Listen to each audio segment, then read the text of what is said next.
Magandang araw sa inyong lahat ha. Nasaan man kayo. Ito na naman po ang Spokes Hour. Pasensya na po kayo ha. Hindi na natin nasusunod yung Tuesday, Thursday at Sunday. Dahil ang sabi ng kapulisan, binabantayan daw nila ang ating mga broadcast. So anyway, wala naman po tayong krimen na ginawa. Wala po tayong linabag na batas. Ang naghahunting po sa atin ay ang Kongreso. Bahala na kayo maghusga kung makatarungan ba ang investigasyon na ginagawa ng Kongreso. Pero nakikita nyo naman sa kada hearing nila kung anong ginagawa nila kay Vice President at sa lahat ng mga resource persons, the thing speaks for itself, res ipsa loquitur. So sana naintindihan ninyo kung bakit ang aking posisyon ngayon, dadaling ko sa husgado yan at sa Lunes po isasampa na yung aking petisyon at hahayaan natin ang Korte Suprema magdesisyon.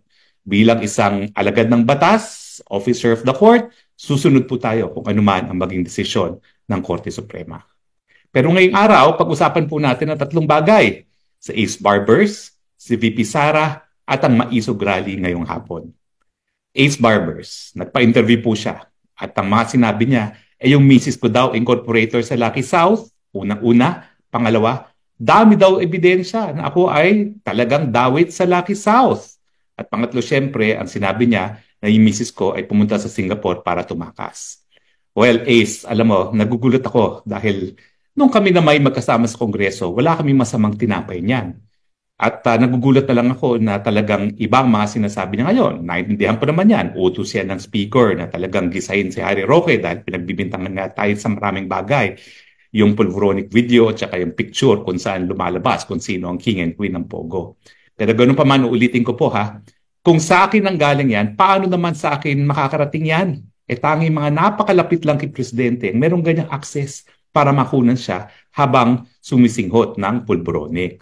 Pero in any case, ano ba mga sinabi ni Ace Barbers? Aba, unang-una, sinabi niya na yung misis ko na si Myla ay incorporator daw ng Lucky South.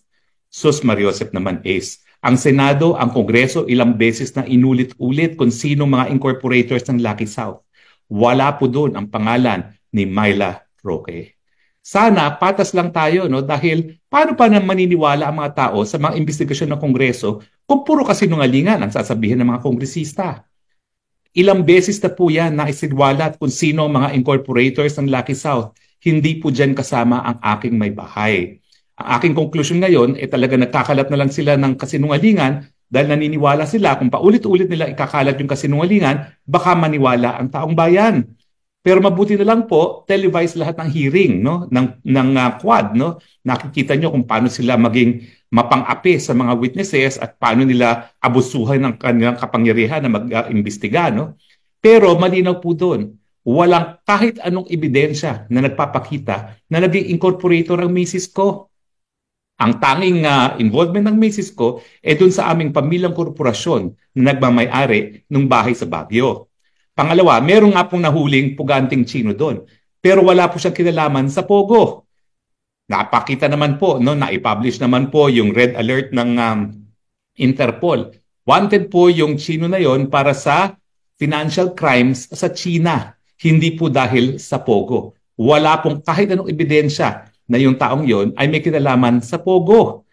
Ay, naku po. Ewan ko ba kung bakit nakukuha nila magsinungaling sa mga bagay-bagay na ito, samantalang sinasa publiko naman ang mga hearings. At pangatlo, ang sabi niya, napakadami daw ebidensya na nagdadawit sa akin sa Lucky South. Nako, Ace naman. Ang tanging ebidensya mo ay yung sinamahan ko, si Cassie Ong, na hanggang ngayon naman, naninindigan siya na siya ay Whirlwind Corporation. Yung nagpapaupa lang sa Lucky South.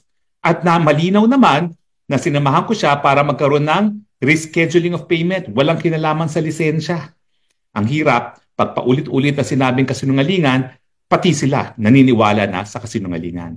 Bakit sila nagsisinungaling? Kasi talagang hindi nila ako madiin. Bakit nila ako madidiin? Wala po talaga akong kinalaman sa mga Pogo. At ang nakakaabala, nakakuha ko ng reports na yung ilang mga resource persons, pinipilit ngayon ng mga kongresista na, alam niyo ba kung sino gusto nilang idawit sa Lucky South? Walang iba kundi si Presidente Rodrigo Roa Duterte. Ano namang kinalaman ni Presidente Rodrigo Roa Duterte dyan sa mga yan? Talaga namang hindi niya nakitang anino ng Lucky South. Gaya ko po, na ni minsan hindi ko nakitang anino ng mga tao sa likod ng Lucky South. Kaya nga maski sinasabi ng iba na sabihin na nating naging abogado ka ng Lucky South, ano ngayon? Trabaho ng abogado yan. Ang katotohanan, bakit ko naman sasabihin naging kliyente ko yan kung hindi naman naging kliyente, di ba po? Bakit nga ako papayag na sabihin nila ako legal counsel? Ni isang singkong duling, di naman sila nagbabayad. Diba? Magbayad naman sila kung sila ay magiging kliyente ko. Dahil ako po, 34 years nagpa-practice, halos lahat ng kaso ko pro bono. Pero kapag pro bono, walang bayad, meron naman pong kinalaman sa karapatang pantao. So kung ikaw ay, ang kaso mo ay wala namang kinalaman sa karapatang pantao, magbabayad at magbabayad ka talaga sa akin. Bakit hindi? Ako naman ay profesional. So sana po, dito lang po tayo sa katotohanan. Well, ang sabi din ni Ace Barbers, tumatakas daw ang misis ko. Hindi po. Nagpunta po siya sa Singapore para po sa kanyang health condition. Punta po siya sa isang hospital at meron pong record yan. At sana itigil na itong pagsisinungaling. Ang hindi ko maintindihan, bakit pati ang misis ko, dinadawit nila? Ako lang naman talagang in-order ni speaker na dapat pulbusin dahil nga ako'y sinisisi doon sa pulbronic video at saka doon sa larawan ng mga Pogo King and Queen. Kung ako ang target, ako na lang ang target. Huwag na kayo magdawit ng mga kapamilya dahil pag ako, dinawit ko mga kapamilya nyo, malalaman nyo kung gano'ng kasakit na madawit ang mga mahal sa buhay na wala naman dapat kinalaman sa bangayan sa politika. Alam niyo, politika, panandalian lang yan. So, lilipas din yan. Bilog ang mundo. Minsan nasa ibaba, minsan nasa ibabaw. Pero I can assure you po, no, na hindi kayo mananatili sa ibabaw ng mahabang panahon. Iwanan na natin yan sa Ace Barbers na yan, no? Abay, pag-usapan naman natin yung paghaharap ni VP Sara doon sa Committee on Good Government. Ang sinabi niya, you may skin me alive, throw my ashes to the wind, pero hindi siya titigil na manilbihan sa taong bayan. Yan ang politiko. May tapang at merong pagmamahal sa bayan. Alam mo, sa totoo lang, pwede maglaro si VP Sara dahil politiko naman siya.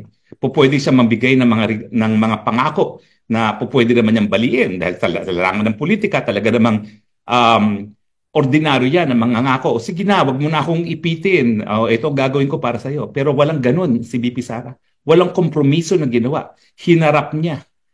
Gilitan niyo ako kung gusto ninyo, pero hindi ako magpapasupil sa paninilbihan sa bayan. Nasisisi niyo ba ako kung bakit talaga namang ang kinikilala kong leader ngayon ay si VP Sara? Hindi ako nagkamali, VP Sara. At bagamat ang ating alyansa ay dahilan kung bakit ako ngayon ay iniipit ng mga tambaluslos, hindi po ako nagsisisi. Dahil sa tingin ko, ang kinakailangang leader ng Pilipinas ay gaya mo. Merong tapang at nagpapakatotoo. Tama na yung kaplastikan. Aba, kita nyo naman si VP Sara, parang amarin niya, walang kaplastik-plastik. She says what she means and means what she says. No? At bahala na kayo kung ayaw sa gusto nyo. Pero sa tingin ko, yan ang dahilan kung bakit napapamahal ang mga Duterte. Kasi nga, kakaiba sa isang politiko na nagpapakatotoo. At sana po, marami pang mga leader ang lumabas sa ating bansa na gaya ninyo. Dahil kapag nagpakatotoo, yun nga po, lalabas din dyan yung integridad ng pagkatao. At kapag ang isang tao ay nagpapakatotoo, ayan, mahirap po yan magnakaw dahil mahirap niyang itanggi ang kanyang pagnanakaw. Kaya naman po, kahit ano pang sabihin ninyo sa pamilyang Duterte, wala naman pong pwedeng magbato na sila'y kurakot. Siyempre, may mga kaso yung ilang mga tao nila, pero wala po talaga makapagdadawit sa mag-ama sa kahit anong issue ng korupsyon. Kaya nga po itong 125 confidential fund na palagi nilang ginigate kay VP Sara, hindi po yan lilipad. Bakit? Una-una, hindi naman ang galing sa kanya yung pera na yan. Galing yan sa contingency fund na ang presidente nagbigay. Pangalawa, kaya nga ang tawag ay confidential fund. Hindi po pwedeng isiwalat kung saan yan. At pangatlo, naniniwala po ako doon sa sinasabi ni VP Sara na hindi po yan kinurakot. Talagang yan po ay ginamit doon sa mga kadahilanan kung bakit merong confidential funds. Kaya lang kung ano yun, national security po yan. Tsaka napakaliit po niya. Kung ikukumpira nyo ngayon sa halos 3 bilyon na confidential fund ay binigay sa presidente. Bakit bilyon-bilyon ang binibigay sa presidente ni ayaw bigyan ng isang kusing ang vice president? Sagutin nyo. Sila yung dalawang pinakamataas na opisyalis ng bayan. Kung merong kadahilanan para bigyan ng confidential fund ng presidente, siguro naman meron ding dahilan para bigyan miski kaunti ang vice president. Pero hindi na nga po siya nagreklamo. Wala na. Tapos na nga po yan. Yan ay nangyari ng 2022 pero hanggang ngayon ayaw bitawan. Kasi nga po, wala nang ibang issue na mailabas laban kay Inday Sara. You cannot put a good person down, full stop. O nga pala po ha, ewan ko kung kailan nyo mapapanood ito, pero ngayon po ay anibersaryo ng deklarasyon ng martial law. Naalala ko pa po nung dineklarya ang martial law na yan, batang-bata po ako. 8 years old pa lamang ako. No? Ilang taon ba ako noon? 66, 7, 8, 9, 10, 11, 12. 6 years old. Pero naalala ko po yan. Bakit? Kasi nga po kamag-anak ko si Jovi Salonga at yung bahay namin dati sa Pasay, abay, dyan kami nagtatago ng mga wanted ng martial law. No? Meron kaming secret taguan para sa mga nagtatago ng martial law. Sanay na sanay po ako na bata pa lang darating ang mga militar, mahahabang armas ang dala, naghahanap ng mga wanted sa bahay namin. No? May mga pare, may mga madre, may mga propesor, may mga abogado, lahat po yan na itago namin. Pero hindi po dapat natin makalimutan kung gaano po talaga sinupil ang karapatang pantao ng martial law. Binuwag po noon ng Kongreso na wala ng representante ng taong bayan, pinagbawal po ang mga kritisismo laban sa gobyerno, at talaga pong pinakulong lahat ng mga kalaban ng gobyerno. Yung isang tiyo ko po, pinakulong, kapatid ng nanay ko, at syempre si Jovi Salonga, napakulong din. Mabuti na lang, pinayagan mag-exile sa Amerika.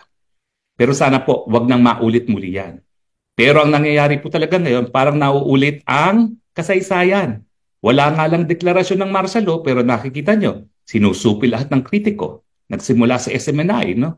At patuloy po yan doon sa mga kaalyado ni Presidente Duterte, kasama na ang Pastor Kibuloy.